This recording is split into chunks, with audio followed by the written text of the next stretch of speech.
Assalamualaikum warahmatullahi wabarakatuh.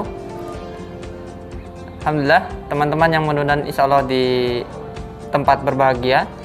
Nah, kali ini kita akan melakukan eksperimen praktikum kelima, yaitu pengukuran los tangan dielektrik. Adapun tujuan dari praktikum ini adalah pertama untuk mengetahui sifat listrik suatu bahan dielektrik, yang kedua menghitung rugi tangan dielektrik dan juga mengetahui nilai tetapan dielektriknya. Nah, insya Allah kita akan lebih dalam memahami makna fisis dari apa itu sifat listrik suatu bahan dan juga makna dari rugi tangan dielektrik dan nilai tetapan dielektrik dari suatu bahan. Baik, kita mulai masuk ke pembahasan konsep dan teknis eksperimen sampai nanti ke analisa data untuk praktikum fisika zat padat 5 pengukuran los tangan dielektrik. Konsep yang pertama adalah tentang hubungan antara teori pita dan dengan permitivitas. Yang perlu ditekankan adalah pada teori pita untuk bahan insulator, di mana ada band gap yang relatif lebih besar daripada semikonduktor dan juga metal. Yang kemudian ini akan mempengaruhi konduktivitas yang dilambangkan dengan sigma. Nah, hubungannya dengan permitivitas adalah rumus seperti ini. 1 ditambah I dikali sigma dibagi dengan epsilon 0 dikali dengan frekuensi. Kalau untuk logam dan semikonduktor, kaitannya dengan permitivitas dan konduktivitas itu adalah sifat optik dari material, kedua material tadi, logam dan semikonduktor. Sementara untuk insulator bersifat optik ketika pada energi tinggi. Ya, sifat optiknya adalah transparan, yang teman-teman bisa temukan pada alat-alat optik. Contohnya adalah prisma, beam splitter, dan sebagainya. Nah, lalu bagaimana dengan bahan yang kita gunakan dalam praktikum ini, yaitu kertas HVS, kertas karton, dan mika. Untuk mengkaji tetapan dielektriknya, maka kita menggunakan persamaan ini, hubungan epsilon asterik ini maksudnya sama dengan epsilon aksen dikurangi dengan I dikali dengan epsilon double aksen. Nah, maka hubungannya untuk bahan ketiga tadi, epsilon aksen itu adalah saving energi, sementara epsilon double aksen adalah disipasi energinya. Konsep yang kedua adalah polarisasi pada material. Teman-teman bisa melihat gambar di sebelah kiri ini ada dua. Yang pertama, ketika tidak ada medan eksternal, maka muatan-muatan dalam atom atau material itu tidak mengalami proses pensejajaran sehingga tidak ada pergeseran listrik. Artinya D sama 0. Kemudian karena D-nya 0, maka tidak ada polarisasi. Sementara ketika ada medan eksternal E yang searah ditandai dengan medan E yang berwarna hitam ini garisnya, maka muatan-muatan dalam atom atau material itu melakukan proses pensejajaran diri, mengubah orientasinya mengikuti medan eksternal E, sehingga ada pergeseran listrik D sama dengan epsilon dikali dengan E. Nah, karena ada pergeseran listrik, maka ada polarisasinya, di mana polarisasi epsilon dikurangi epsilon 0 dikali dengan medan listrik eksternal. Lalu bagaimana ketika diterapkan medan AC atau bolak-balik seperti yang ditunjukkan oleh kurva sinusoida ini, di mana tegangan berubah secara periodik terhadap waktu. Maka yang perlu diingat, ketika muatan-muatan dalam atom atau material itu melakukan proses pensejajaran diri atau mengubah orientasinya agar sesuai dengan medan eksternalnya, nah karena arus AC bolak-balik dan relatif lebih cepat ketimbang proses perubahan orientasi dari muatan-muatan dalam atom maupun materialnya, maka ada ketinggalan fase yang ditunjukkan oleh kurva sebelah kanan ini. Ada ketinggalan fase. Nah, yang tertinggal apanya? Muatan dalam atom maupun materialnya untuk mengikuti perubahan medan eksternalnya, sehingga D-nya mengalami ketinggalan fase dan juga P-nya mengalami ketinggalan fase relatif terhadap medan eksternal E. Nah, sehingga adanya ketertinggalan fase itu dirumuskanlah tangan delta yang didefinisikan sebagai epsilon kuadrat dibagi dengan epsilon aksen. Lalu apa hubungannya konsep pada slide sebelumnya dengan kenapa kita pakai kurva Riccius? Yaitu pada rangkaian RC kita modelkan bahwa tadi kita perlu ingat bahwa medan AC itu adalah harus bolak-balik, tegangannya berubah periodik terhadap waktu, maka kita rumuskan seperti ini. Seperti pada persamaan nomor 1, Vt EI omega T. Nah, kemudian kita mengetahui hubungan antara kapasitansi, muatan, dan tegangan seperti ini. Kicep, di mana V-nya kita ganti dengan persamaan 1, titik kita dapatkan seperti ini. Nah, kita juga mengetahui hubungan antara kapasitansi suatu kapasitor dalam ruang vakum ketika di dalamnya ada suatu material. Nah, maka ada epsilon asterisk dikali dengan C0 ketika dalam vakum. Maka kita dapatkan persamaan nomor 2 yang seperti ini. Kita juga mengetahui hubungan antara muatan dengan arus, itu adalah turunan dari muatan terhadap waktu, itu adalah kita dapatkan arus, sehingga kita dapatkan persamaan nomor 3. Nah, epsilon asterisk ini kita mengetahui hubungan pada konsep awal slide, bahwa epsilon asterisk sama dengan epsilon aksen minus I dikali epsilon double aksen. Kemudian kita susun ulang, kita dapatkan persamaan 4 ya. Omega dikali epsilon double aksen C0 Vt EI omega T ditambah I omega epsilon aksen C0 Vt EI omega T. Nah, oleh karenanya kita bisa susun bahwa tegangan pada resistor itu adalah yang ini, sementara tegangan pada kapasitor adalah yang ini. Kemudian kita bisa buat diagram fasornya seperti ini. IC pada sumbu Y, IR pada sumbu X. Nah, ketika kita ingin mengambil tangan deltanya, maka tangan delta seperti ini, maka depan samping. Depannya adalah ini, IR, sampingnya adalah IC. Sehingga kita dapatkan hubungan seperti ini.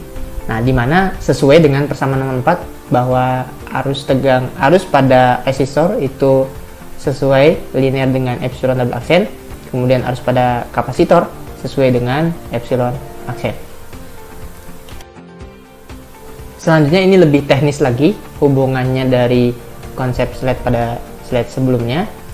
Ini rangkaian RC-nya, kapasitor resistornya, di mana CH1 itu adalah pada osiloskop, yang nanti teman-teman lihat pada layar osiloskop adalah sebagai sumbu X yang terhubung dengan terminal H pada rangkaian kapasitor resistor. Sementara untuk channel 2 pada osiloskop itu digambarkan pada layar osiloskop sebagai sumbu Y yang terhubung dengan terminal V. Nah, kemudian yang perlu dipahami lagi adalah bahwa CH1 yang terhubung dengan terminal H yang sebagai sumbu X itu berkaitan dengan kapasitor, karena ada kapasitor di sini terhubung dengan kapasitor, dan VT ini maka diukur antara function generator dengan kapasitornya. Sementara CH2 yang di sumbu Y terhubung dengan terminal V itu terhubung dengan resistor, maka ada tegangan resistor di sini. Nah, kemudian persamaannya pada tegangan pada sumbu X pada channel 1 terminal H sama dengan VT, dari sini VT-nya tegangan pada function generator dan kapasitor sin omega T karena medan arus bolak-balik ya. Nah, kemudian pada tegangan sumbu Y sama dengan VR, tegangan pada resistor sin omega T tambah psi karena ada ketinggalan fasenya. Nah, ketika V-nya sama dengan 0, yang di sini 0 di persamaan 6, maka VR tentu tidak 0 karena dia nilai, maka yang 0 adalah sin dalam kurung ini. Kita tahu bahwa yang dalam kurung 0 itu ketika sin 0 sama dengan 0 atau sin pi 180. Nah, maka kita tidak pilih yang nilai 0, tapi kita pilih pi-nya. Sehingga kita dapatkan Vx sama dengan V theta. Ya, di sini V theta karena ini 0, maka ini jadi V theta Vx-nya. Nah, kita ubah yang dalam kurungnya. Omega T ditambah psi sama dengan pi, atau omega T kita atur ulang sama dengan pi dikurangi psi. Kemudian kita atur hubungan V theta dengan Vt ya, dengan syarat-syarat tadi dapatkan seperti ini. Vt sama dengan sin pi, kemudian sin pi itu adalah V theta dibagi Vt. Kemudian kita ambil nilai kotangannya, kita dapatkan kotangan psi sama dengan Vt kuadrat dikurangi V theta kuadrat diakarkan dibagi dengan V theta. Nah, oleh karena kita dapat merumuskan tangan delta itu sama dengan kotangan psi, yang nanti ini akan kita dapatkan peroleh dari hasil pengukuran. Nah, gambar kurva Lissajous ini menegaskan bahwa ketika kita mengukur VR pada sumbu Y, yaitu pada channel 2, itu kita mengubah tegangan pada resistornya gitu ya. Maka yang kita ukur pada sumbu Y itu adalah VR-nya, sementara pada tegangan sumbu X itu adalah yang terhubung dengan kapasitor, ada V theta dan Vt. Oke teman-teman, dalam praktikum kali ini ada beberapa alat yang akan kita gunakan dan semua memiliki fungsinya masing-masing. Nah, yang pertama ini yaitu osiloskop. Ingat ketika semester pertama kuliah, yaitu praktikum fisika dasar, alat ini kita gunakan untuk menampilkan kurva sinusoidal yang ada dalam rangkaian arus listrik. Nah, dalam praktikum kali ini, alat ini berfungsi untuk menampilkan kurva AC atau alternating current. Secara spesifik akan menampilkan kurva Lissajous yang akan kita analisis. Kedua, ada alat namanya function generator atau generator pembangkit. Nah, fungsinya alat ini untuk membangkitkan sinyal tegangan yang akan nanti dialirkan ke rangkaian plat kapasitor tembaga. Tiga, the most important part of this practicum is this, yaitu plat kapasitor tembaga. Nah, di sini ada dua sisi plat kapasitor tembaga seperti yang teman-teman lihat, dan di tengahnya ada ruang tipis yang bisa dimasuki kertas HVS, kemudian kertas tebal berwarna biru, dan juga mika. Nah, fungsi utama plat kapasitor tembaga ini adalah untuk mengamati fenomena polarisasi dalam bahan dielektrik yang akan kita analisis. Tadi sudah disampaikan mengenai fungsi dari alat-alat yang akan kita gunakan. Nah, tentu saja sekarang kita membutuhkan bahan yang akan kita analisis, yaitu bahan dielektrik. Ada tiga, yaitu pertama mika, kemudian kedua ada kertas HVS berwarna putih, dan yang terakhir adalah kertas karton tebal berwarna biru. Nah, bahan-bahan ini perlu diukur ketebalannya dengan menggunakan jangka sorong, untuk kemudian nanti akan kita cari tahu fenomena rugi tangan dielektriknya dan juga nilai tetapan dielektrik serta fenomena polarisasi yang terjadi dalam ketiga bahan tersebut. Oke, sekarang kita mulai kalibrasi osiloskop yang akan kita gunakan dengan pencet tombol power. Kita tunggu sampai muncul sinyal yang ditampilkan di layar osiloskop. Nah, sudah nampak. Kemudian untuk melakukan kalibrasi ada aturan dari osiloskop seperti yang ditunjukkan di pojok kiri bawah ini. Ada 1 kHz itu berarti 1 milisecond, kemudian 2 volt peak to peak itu berarti untuk 1 volt maka 2 puncak ke puncak. Akan saya tunjukkan makna dari kedua aturan kalibrasi osiloskop ini. Nah, pertama kita hubungkan kabel probe dengan CH1 dan juga kabel probe yang ada dengan CH2, dan jangan lupa ada ground yang akan nanti kita sambungkan di bagian akhir. Nah, selanjutnya kita hubungkan probe ini dengan lubang yang ada di sini. Kemudian groundnya dengan yang ada ground di probe 1, CH1 dan CH2. Nah, selanjutnya jangan lupa untuk mengubah sinyalnya dari DC menjadi AC kedua channel baik CH1 maupun CH2. Nah, selanjutnya kita lihat di sini ada mode CH1, CH2, dual dan add. Maka untuk mengkalibrasi CH1 ya kita pilih CH1. Kemudian temper diff-nya kita atur ke 1 milisecond. Kemudian tombol CH1 volt per diff-nya kita atur di 1 volt. Nah, ini maksud dari 1 volt 2 puncak ke puncak. Kemudian kita pindah ke mode CH2 untuk kita lakukan kalibrasi channel 2. Belum terlihat, maka kita coba atur volt per diff-nya ke 1 volt. Nah, ini kita atur posisinya supaya lebih terlihat bahwa dia 1 volt 2 puncak-puncak. Nah, ini ya, sudah sesuai juga dengan aturan kalibrasi yang ada di osiloskop. Kemudian kita tampilkan keduanya dengan mengubah mode menjadi dual. Nah, inilah channel 1, channel 2 yang sudah sesuai aturan kalibrasi yang ada di pojok kiri bawah. Kemudian untuk menampilkan kurva Lissajous, kita ubah temper diff-nya ke titik XY yang ada di bawah ini. Nah, di sini sudah nampak kurva Lissajous tapi masih tipis. Nah, sebelum itu kita atur supaya berada di tengah-tengah layar osiloskop dengan cara mengatur posisi kanan kirinya dengan tombol yang saya pegang ini. Kemudian mengatur atas bawahnya dengan tombol position yang ada di channel 2. Nah, oke, baik. Dengan begini maka selesailah kalibrasi osiloskop yang kita lakukan, dan selanjutnya kita akan ke tahap selanjutnya dari tata laksana percobaan yang ada di praktikum SJT 5 atau pengukuran arus tangan dielektrik. Selanjutnya, semua alat-alat yang ada kita rangkai sesuai dengan buku panduan praktikum SZW 5 atau pengukuran los tangan dielektrik. Pertama, kita perhatikan ada terminal H dan V. Ini dihubungkan ke osiloskop. Untuk terminal H dihubungkan dengan osiloskop channel 1. Kemudian terminal V pada rangkaian kapasitor plat tembaga dihubungkan dengan channel 2 pada osiloskop.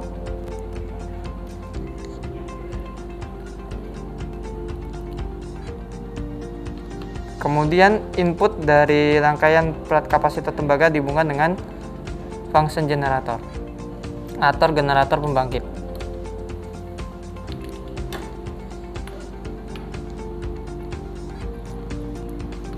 Yang ini di sini dan sebelahnya satunya di terminal yang lain. Nah, terakhir yaitu menghubungkan semua titik-titik ground yang ada pada rangkaian plat kapasitor tembaga dengan yang ada pada osiloskop dengan cara menghubungkan pada terminal ground di rangkaian dan osiloskop serta yang ada pada channel 1 dan channel 2. Nah, inilah rangkaian pengukuran los tangan dielektrik yang akan kita analisis bahan-bahan dielektrik yang sudah tadi disebutkan, yaitu kertas HVS, mika, dan juga kertas tabung tebal berwarna biru. Setelah kita merangkai semua alat-alat sesuai dengan yang ada di buku panduan praktikum, nah sekarang kita masukkan salah satu bahan, misalnya kertas karton tebal berwarna biru, yaitu dengan cara mengendurkan muri yang ada di kedua sisi plat kapasitor tembaga satu-satu. Setelah cukup ada ruang bisa menyisipkan kertas karton tebal, maka kita sisipkan.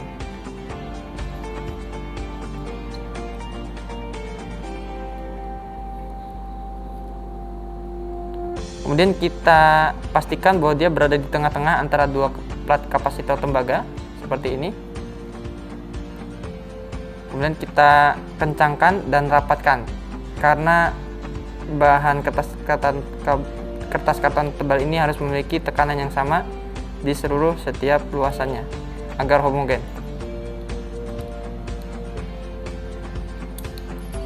Nah, seperti ini. Ketika sudah siap semuanya, maka pengukuran los tangan dielektrik dari bahan kertas karton tebal bisa diukur, dan untuk kertas HVS juga mika dilakukan dengan cara yang sama dan tahapan yang sama. Selanjutnya, ada beberapa tombol yang teman-teman perlu pahami untuk menggunakan function generator. Nah, yuk sekarang kita coba lihat ada tombol apa saja di function generator. Oke, selanjutnya kita pahami tombol-tombol yang ada di function generator. Pertama, tombol power untuk menyalakan function generator. Selanjutnya, perhatikan tombol tanda panah kanan kiri ini untuk mengubah digit angka yang akan kita ubah. Dan ini tombol adjust namanya. Nah, kemudian ini kita ubah misalnya 6 kHz sampai 7. Selanjutnya, ada tombol untuk mengubah fungsi pembangkit. Kalau ini sinyal sinusoidal, kalau ini sinyal kotak, ini sinyal segitiga, sinyal gangguan, dan terakhir sinyal sembarang. Nah, untuk praktikum ini kita ubah ke sinyal sinusoidal. Nah, selanjutnya tombol yang terakhir itu adalah tombol output yang akan kita nyalakan untuk menghubungkan antara function generator dengan osiloskop. Nah, semua tombol sudah kita pahami, maka rangkaian pengukuran los tangan dielektrik bisa kita lakukan. Nah, baik, selanjutnya ini sudah siap untuk kita melakukan pengukuran los tangan dielektrik. Pertama yang akan kita lakukan adalah variasi function generator, yaitu dengan memvariasikan frekuensi dari mulai 500 kHz sampai 1500 kHz. Nanti akan terlihat perubahan pada layar osiloskop dari kurva Lissajous yang akan ditampilkan. Coba kita ubah ke 6, ditunjuk berubah, kemudian 7 juga berubah, 8 juga berubah, 9 juga berubah, dan 10 juga berubah. Kita kembalikan terlebih dahulu. Nah, setelah kemudian kita memvariasikan frekuensi dengan kenaikan 100.000 Hz atau 100 kHz, maka yang kita ukur adalah yang ada di layar osiloskop yang ditampilkan oleh kurva Lissajous. Pertama, perlu teman-teman pahami, sebagaimana yang sudah dijelaskan dalam PPT, kita memiliki Vθ, VR, dan juga Vt. Nah, VR itu adalah bagian yang atas ini, dari atas ke sini, kemudian V theta itu adalah dari titik ini ke sini, kemudian VT itu adalah dari ujung sini ke bawah. Nah, maka untuk setiap perubahan frekuensi, misalnya ini 5, maka kita ukur V theta-nya, misalnya ini ditunjukkan dengan 0,8, kemudian V theta-nya di sini ada 1,6, kemudian VR-nya di sini ada 1,3. Nah, untuk perubahan frekuensi lainnya, maka kita catat V theta, VR, dan juga VT-nya. Nah, keterhubungan dengan konsep rangkaian yang ada di panduan eksperimen, sumbu X yang ditunjukkan kurva Lissajous ini berhubungan dengan V theta dan juga VT, yang juga berhubungan dengan rangkaian pada kapasitor, yaitu channel 1 yang terhubung dengan terminal H, yaitu pada kapasitor, sementara VR itu berhubungan dengan sumbu Y yang ada di kurva Lissajous ini atau di layar osiloskop ini, itu berhubungan dengan rangkaian yang ada di kapasitor terhubung dengan resistor. Nah, maka lengkaplah sudah keterhubungan antara konsep mulai dari rangkaian setup eksperimen sampai kita kemudian melakukan pengukuran loss tangan dielektrik. Oke teman-teman, selanjutnya kita melanjutkan di pembahasan metode analisa data untuk SZT5. Yang pertama itu adalah membuat tabel dan menghitung nilai tangan delta dan juga epsilon double accent. Ini tabelnya seperti ini. Ini semua dalam satuan SI. Tentu V theta, VT, VR itu dalam satuan volt, frekuensi dalam satuan hertz. Kalaupun nanti yang diukur itu dalam kilohertz, maka diubah ke hertz. Sementara tangan delta itu nilai dan epsilon double accent juga nilai. Untuk menentukan tetapan dielektrik kompleksnya seperti yang teman-teman bisa lihat menggunakan persamaan ini. Ya, ini juga didapatkan dari persamaan-persamaan sebelumnya dengan keterangan yang seperti teman-teman bisa baca: D ketebalan, A gas penampang, R resistor 10.000 ohm, frekuensi F, epsilon 0 adalah permitivitas di ruang hampa. Kemudian untuk menghitung loss tangannya, ya, V theta kuadrat min VT kuadrat dikurangi V theta kuadrat dibagi V theta. Nah, kemudian ada akarnya di sini ya. Nanti data-data diberikan ya untuk diolah. Selanjutnya, yang kedua adalah membuat grafik epsilon double accent terhadap tangan delta, dan yang kedua adalah grafik epsilon terhadap frekuensi. Total grafik ada 6. Kenapa? Karena kita pakai 3 bahan, kertas AVS, kertas karton, dan juga mika. Karena untuk setiap bahan ada 2 grafik. Grafik pertama seperti yang di sebelah kiri, grafik kedua ya seperti yang di sebelah kanan, maka total ada 6. Kita ke grafik pertama dulu. Kita punya grafik linear garis lurus. Teman-teman bisa lihat dari tangan delta sama dengan epsilon double accent dibagi epsilon accent, itu kita ubah ke persamaan linear. Jadi epsilon double accent sebagai Y, kemudian sama dengan epsilon accent sebagai gradiennya, kemudian tangan delta adalah sebagai sumbu X-nya. Maka kita plot garis lurus dengan gradien adalah epsilon accent. Sementara untuk grafik yang 2 itu adalah grafik epsilon terhadap frekuensi. Maka nanti teman-teman bisa lihat di sini ada bagian real yang epsilon accent, ada bagian imajiner, bagian yang epsilon double accent. Diplot dalam satu grafik ya, sehingga nanti dimunculkan ada bentuk 2 kurva ya, epsilon accent dan epsilon double accent begitu. Epsilon accent kenapa garis lurus saja? Karena dia berupa satu nilai gradien ya kan. Sementara untuk epsilon double accent dia sifatnya eksponensial meluruh. Kemudian yang terakhir ini untuk analisa data, yaitu tentang ralat ya dari gradien. Nah, kita mengambil seperti grafik ini ya, ini antara epsilon double accent dengan tangan delta. Nah, nanti teman-teman pada grafik di file Excel-nya diklik kanan ada tanda plus di sini. Nah, maka nanti dipilih trend line, kemudian pilih garis lurus ya, linear. Nanti akan muncul seperti ini. Kemudian nanti ada pilihan lain untuk memunculkan persamaannya, maka akan muncul seperti ini, Y sama dengan sebagai contoh ya 0,2212x tambah 0,4979, dan nanti akan dimunculkan juga nilai R kuadratnya. Maka yang kita ambil adalah nilai R kuadratnya atau korelasinya ya dari setiap data ini gitu. Nah, 0,9538 ya. Kemudian delta M nya itu adalah M dikali akar dari 1 dikurangi R kuadrat. Nah, R kuadrat ini adalah korelasi yang menyatakan bahwa nilai dari ralatnya itu ya atau dari data-data ini itu mendekati nilai linearnya trendline. Jadi ketika semakin mendekati 1 maka berkorelasi positif. Nah, tetapi kurang dari 1 bahkan mungkin kurang dari 0,5 itu tidak berkorelasi positif, artinya korelasinya negatif. Artinya datanya tidak menunjukkan trendline yang linear seperti itu.